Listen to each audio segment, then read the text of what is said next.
Motorway police bat 20 Lodra DSP سید رضوان شاہ کی سربراہی میں موٹر سائیکل سواروں کو حادثات سے بچانے اور ٹریفک قوانین سے آگاہی کے لیے ہر وقت کوشاں۔ موٹروے پولیس بیٹ 20 کے زیر اہتمام روڈ سیفٹی سیمینار کا انعقاد کیا گیا۔ سیمینار میں موٹروے پولیس کے افسران سمیت معززین علاقہ، تاجر برادری اور شہریوں نے کثیر تعداد میں شرکت کی۔ DSP سید رضوان شاہ نے شرکا سے خطاب کرتے ہوئے کہا، موٹر سائیکل پر سفر کرنے کے لیے ہیلمٹ کا استعمال انتہائی ضروری ہے۔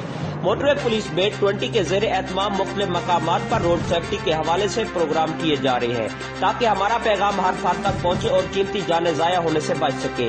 مزید کہا، دھند میں موٹر سائیکل پر سفر کرنا خودکشی کے مترادف ہے۔ موٹر سائیکل حضرات دھند میں سفر کرنے سے گریز کریں اور پیلی پٹی کی سائڈ پر چلے۔ آخر میں DSP سید رضوان شاہ نے سیمینار کے شرکا سے ہیلمٹ پہننے کا وعدہ لیا اور مفت ہیلمٹ تقسیم کیے۔